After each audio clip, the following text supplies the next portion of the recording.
पुराने समय में शिलाद नाम के ब्रह्मचारी ऋषि थे। शिलाद मुनि ने विवाह नहीं किया था। इस कारण उनके पितर देवता चिंतित रहते थे। पितरों की चिंता का कारण यह था कि शिलाद के बाद उनका वंश खत्म हो जाएगा। एक दिन पितर देवता शिलाद मुनि के सामने प्रकट हुए और उन्हें अपनी ये चिंता बताई। पितर देव ने कहा कि तुम ब्रह्मचारी रहोगे तो हमारा वंश खत्म हो जाएगा। हमारा वंश आगे बढ़ सके, इसके लिए तुम्हें कुछ करना चाहिए। पितर देवता की चिंता सुनकर शिलाद मुनि ने शिव जी को प्रसन्न करने के लिए तप किया। शिव जी मुनि की तपस्या से प्रसन्न हो गए। शिलाद मुनि के सामने शिव जी प्रकट हुए। शिव जी ने शिलाद मुनि से वरदान मांगने के लिए कहा। शिव जी से शिलाद मुनि ने वरदान में एक पुत्र मांगा। शिव जी ने शिलाद मुनि की इच्छा पूरी होने का वर दे दिया और अंतर्ध्यान हो गए।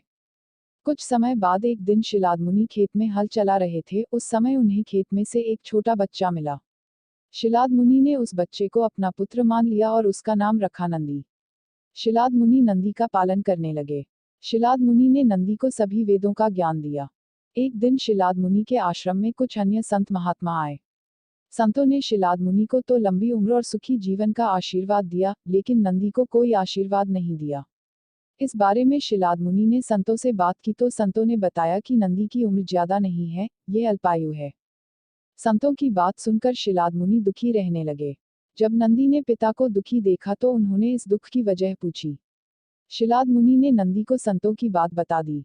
जब नंदी को मालूम हुआ कि वह अल्पायु है तो उन्होंने अपने पिता से कहा कि आप चिंता न करें, संतों की भविष्यवाणी सच नहीं होगी।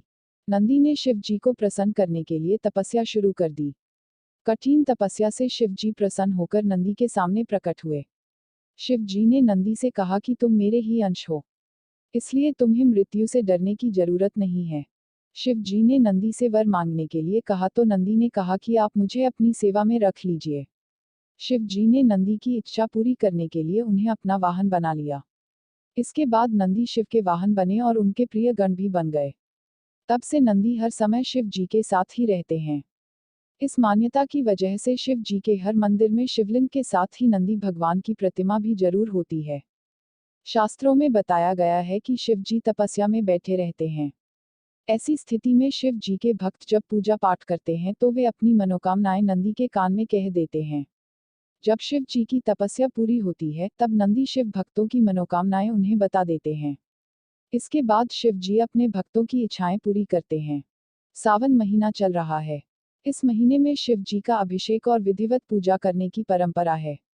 शिव पूजा में नंदीश्वर की भी पूजा जरूर करनी चाहिए। नंदी की प्रतिमा के कान में भक्त मनोकामनाएं कहते हैं। माना जाता है कि ऐसा करने से भक्तों की सभी मनोकामनाएं जल्दी पूरी हो जाती हैं।